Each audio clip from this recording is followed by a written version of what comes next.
Mn is congruent to Np by a transversal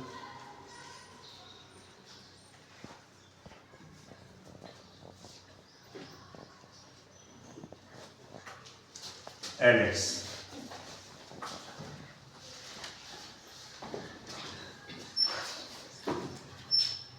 यहाँ पर हमें इसमें जो थ्योरम है इसमें हमें 3 पैरेलल लाइंस दिए हुए हैं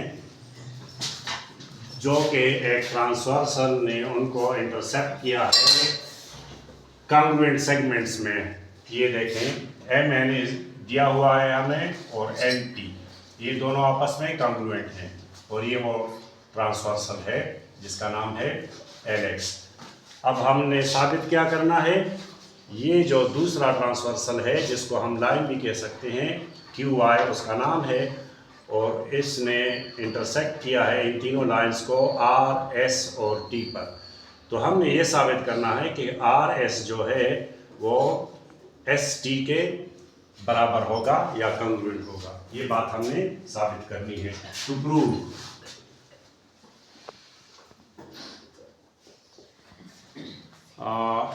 RS is congruent to ST, ये हमारा काम है आज का। और इसमें से कंस्ट्रक्शन अब मैंने करनी है। I drew from R या through R I drew parallel to a line parallel to Lx which intersects CD at point U। इसका नाम मैं U रख लेता हूँ और S से गुजरता हुआ मैं एक और लाइन जो कि इस Lx के पैरेलल है मैं ड्रा करता हूँ S से, जो कि EF को पॉइंट U और मेरे ख्याल में ये V, यहाँ पर नाम इसका रखा हमने U और यहाँ पर हमने नाम रखा इसका V। तो मैंने क्या इसमें से इंटरसेक्शन किया, मैंने कंस्ट्रक्शन में से जो कंस्ट्रक्शन जो है ये इंटरसेक्शन नहीं कंस्ट्रक्शन, RU को मैंने पैरेलल लाइन खींचा Lx का और SV को पैरेलल टू Lx। मैंने ये भी मतलब ये दोनों आपस में ये भी आपस में पैरेलल हो गए। क्यों? क्योंकि ये दोनों Lx के पैरेलल हैं। तो अभी मैं यहाँ पर लिखूंगा I drew SU और नहीं RU parallel to Lx and SV parallel to Lx which cuts CD at point U and EF at point V, which meets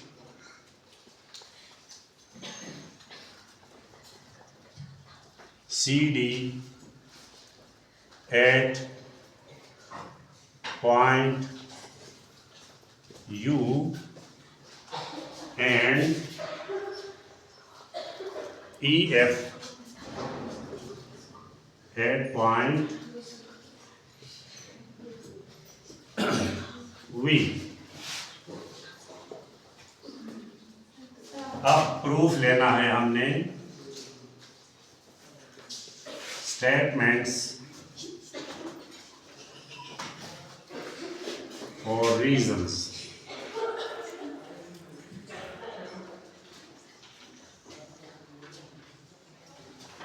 यहाँ पर देखें आप MNUR is a parallelogram और NPVS is another parallelogram।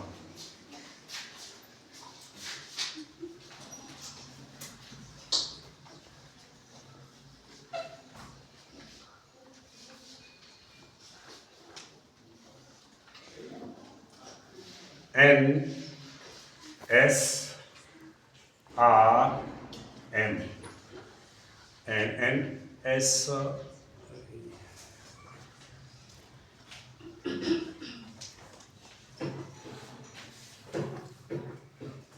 यहाँ S है और यहाँ U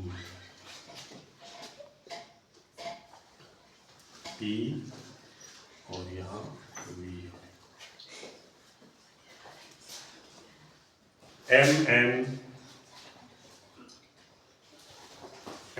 MNVR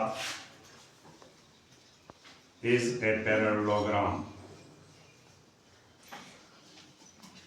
parallelogram shortcut, ये पैरेलल का सिंबल है और साथ में ओ और फिर ग्राम. MNVR is a parallelogram. Why a parallelogram? Opposite sides are parallel. इसकी वजह यह है कि इसके अपोजिट साइड्स जो हैं, अपोजिट साइड्स आर पैरेलल. अच्छा, तो MN जो है वो RV का कॉन्ग्रुएंट भी होगा. इसका MN इसके कॉन्ग्रुएंट होगा RV के. Opposite sides of parallelogram.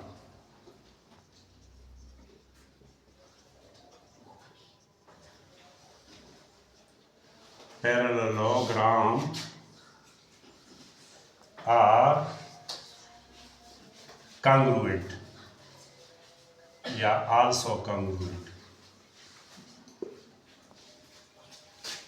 इसी तरह जो नीचे वाला NPVS है,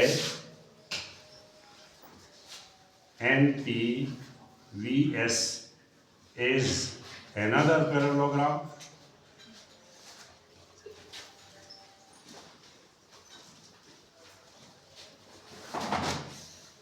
ये भी एक पैरेललोग्राम है. तो इसके जो अपोजिट साइड्स हैं यानी NP और SV वो आपस में बराबर होंगे. NP congruent to SV. ये क्यों बराबर हैं? ये भी अपोजिट साइड्स ऑफ पैरेललोग्राम हैं. वही दोबारा लिखें. अब जब ये आपस में इक्वल है MN और NP, इसलिए ये RV और SV भी आपस में इक्वल हो गए. RU, इसको U करें. RU, ये U है. MN is congruent to RU and NP is congruent to SV. So RU is also congruent to SV because MN is congruent to NP. MN is congruent to NP. तो जब ये आपस में बराबर हैं तो इसके इक्वल भी आपस में बराबर होंगे. तो ये बात साबित करने के लिए फिर आपने कॉरेस्पॉन्डेंस लेना है. कौन कौन से ट्रायंगल का? तो ये एक यहाँ पर ट्रायंगल बनता है और दूसरा ट्रायंगल कुछ यूं है. ये देखें SUR, यहाँ R है, यहाँ S है, यहाँ U है और यहाँ T है और यहाँ V है. ठीक है. तो इनलार्ज करके मैंने जब इसको बनाया ये ट्रायंगल, और अब इन दोनों के मैं कॉरेस्पॉन्डेंस लेता हूँ. आप ज़रा इस एंगल के ऊपर सोचें और इस एंगल के ऊपर. मैं इस एंगल को एंगल 1 लेता हूँ, इसको एंगल 2 लेता हूँ. वहाँ पर क्योंकि वो छोटी सी जगह है एंगल 1 और ये मैंने एंगल 2 लिया. तो ये एंगल 1 और एंगल 2 मैंने थोड़ा सा एनलार्ज करके, तो ये देखें आप, ये करस्पॉन्डिंग एंगल्स हैं. और चूंकि ये लाइंस आपस में पैरेलल है इसलिए ये करस्पॉन्डिंग एंगल आपस में कॉन्ग्रुएंट हो गए. और इसी तरह ये वाला एंगल मैं यहाँ पर एंगल 3 लूँगा और इस एंगल को मैं एंगल 4 बनाता हूँ. तो ये लाइन पैरेलल है इस लाइन के, इसलिए ये भी करस्पॉन्डिंग एंगल है. यानी आप उल्टा सा F देख लें. इसमें से एक ये तिरछा F आपको नजर आ रहा है. तो F में जो एंगल्स होते हैं ये देखें एफ, तो ये करस्पॉन्डिंग एंगल कौन से होते हैं? जो कि इस ट्रांसवर्सल के एक साइड पर वाक़ हो, एक इंटीरियर में होगा और एक एक्सटीरियर में होगा लाइंस के, और एक ही साइड पर होंगे और वर्टेक्स सेम नहीं होगा, उसको कहते हैं करस्पॉन्डिंग एंगल्स। तो ये 1 और 2 मैंने यहाँ पर शो किए करस्पॉन्डिंग को। और इसमें आप देखें, जब ये उल्टा एफ आपको नज़र आ रहा है इस तरह का, हाँ, तो ये एंगल मैंने 4 लिया और ये एंगल मैंने 3 लिया, तो देखें उल्टा एफ आपको नज़र आ रहा है ना। और ये यहाँ भी एक एक्सटीरियर में है और एक इंटीरियर में है, और लाइन के एक साइड पे है ट्रांसवर्सल के, और इसका विंग वर्टेक्स सेम नहीं है। यही 3 खूबियाँ जिस एंगल में हो उसको करस्पॉन्डिंग एंगल हम कहते हैं। तो अभी मैं यहाँ पर ये इस ट्राइंगल में और इस ट्राइंगल में मैं करस्पॉन्डेंस लेता हूँ। तो ट्राइंगल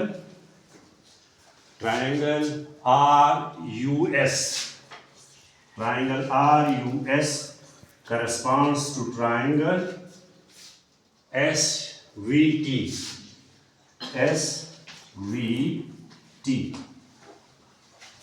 इसमें आपका RU साइड ये SV साइड के बराबर है। इसका RU कॉन्ग्रुएंट है इसके SV के, हमने ऊपर साबित किया, प्रूव्ड, ये हमने ऊपर साबित किया। अच्छा, RUS में मैंने एंगल 1 लिया, ये 1 जो है ये एंगल 2 का कॉन्ग्रुएंट है। क्यों कॉन्ग्रुएंट है? ये करस्पॉन्डिंग एंगल्स हैं, corresponding angles of parallel lines.